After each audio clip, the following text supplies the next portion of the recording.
Oke, selamat datang. Hari ini kita nggak cuma bakal lihat angka-angka biasa, kita bakal jadi detektif data nih.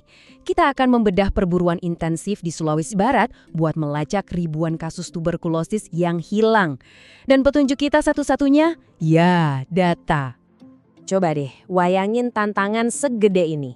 Di satu provinsi, ada lebih dari 5.000 orang yang mungkin nggak sadar kalau mereka bawa penyakit mematikan. Mereka seolah tersembunyi dari sistem kesehatan. Nah, buat para petugas di Sulawesi Barat, ini bukan cuma statistik. Ini adalah perlombaan melawan waktu buat nyelamatin nyawa.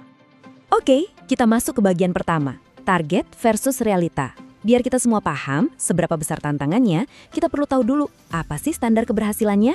Pemerintah itu menetapkan sebuah target yang ambisius banget. Yuk kita lihat setinggi apa standarnya. Targetnya 90%. Artinya, dari setiap 10 orang yang diperkirakan sakit TBC, 9 diantaranya harus ditemukan dan diobati. Ini bukan angka main-main loh, ini tuh standar emas global. Kalau bisa mencapai angka ini, berarti penyebaran penyakitnya benar-benar bisa dikendalikan. Nah, setelah kerja keras berbulan-bulan, penyuluhan, pengetesan, pelacakan, semuanya itu bakal dinilai dari satu angka aja. Jadi pertanyaannya jelas banget kan, mereka berhasil nggak ya? Jawabannya 79%. Sekilas ini angka yang impresif ya, nemuin lebih dari 4.000 orang itu luar biasa. Tapi ini juga berarti ada lebih dari 1.000 orang yang masih hilang. Dan yang lebih penting lagi, angka 79% ini sebenarnya agak menipu. Karena cerita sesungguhnya itu bukan tentang rata-rata, tapi tentang kesenjangan yang luar biasa di baliknya. Nah, kita masuk ke bagian 2, kisah 6 kabupaten. Angka 79% tadi itu ibaratnya cuma puncak gunung es. Di bawah permukaan ada drama yang beda banget di setiap wilayah. Yuk kita coba zoom in ke tingkat kabupaten buat lihat cerita yang sebenarnya. Dan ini dia datanya yang terus terang bikin kaget. Di satu sisi ada juaranya, Mamuju, yang capaiannya melesat sampai 119%, jauh di atas target.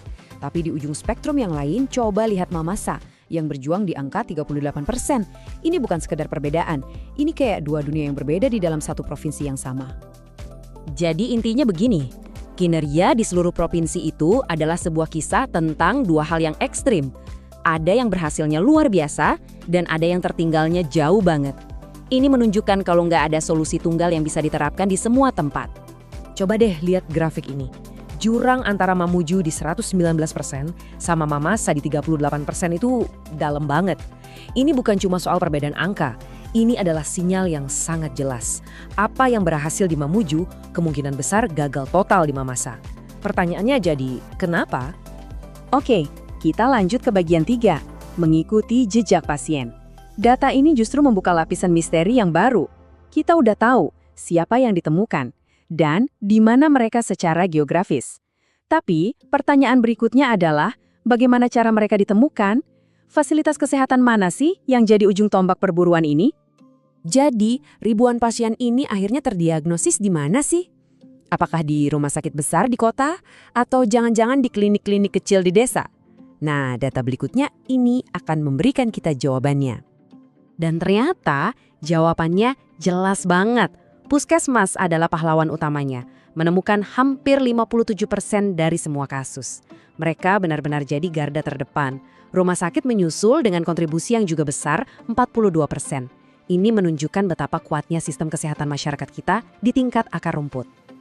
Buat yang mungkin belum terlalu familiar, puskesmas itu ibarat jantungnya sistem kesehatan publik di Indonesia. Coba bayangin aja, sebuah klinik yang ada di hampir setiap sudut negeri yang memberikan layanan dari imunisasi sampai penanganan penyakit menular. Data ini jadi bukti, tanpa puskesmas, perburuan TBC ini mustahil bisa berhasil. Oke, kita sampai di bagian keempat. Bagian paling penting, apa kata data? Kita sudah lihat apanya dan di mananya. Sekarang pertanyaannya adalah, terus kenapa? Pelajaran apa yang bisa kita petik dari semua angka ini untuk memenangkan pertarungan melawan TBC? Ini dia wawasan terpentingnya. Jadi, secara provinsi, puskesmas memang jadi andalan. Tapi, dan ini yang menarik, di daerah-daerah tersukses seperti Mamuju dan Majene, justru rumah sakit yang jadi motor penggeraknya. Ini petunjuk besar loh, mungkin di beberapa tempat akses ke dokter spesialis paru itu jadi kunci kemenangan. Artinya, nggak ada strategi satu untuk semua. Setiap daerah butuh pendekatan yang unik. Dan disinilah kekuatan data yang sesungguhnya. Ini bukan sekedar rapor untuk menilai siapa yang berhasil dan siapa yang gagal. Bukan, ini lebih seperti peta harta karun. Sebuah panduan strategis yang menunjukkan dengan tepat kemana sumber daya harus diarahkan untuk menemukan kasus-kasus yang masih tersembunyi. Jadi, kita kembali ke pertanyaan awal. Perburuan ini masih jauh dari kata selesai. Lebih dari 1.000 nyawa masih dipertaruhkan. Dengan peta sedetail ini di tangan mereka, mampukah Sulawesi Barat menutup kesenjangannya, menemukan setiap kasus terakhir, dan akhirnya membawa kita selangkah lebih dekat menuju Indonesia bebas TBC? Data telah menunjukkan jalannya, sekarang eksekusi yang menentukan.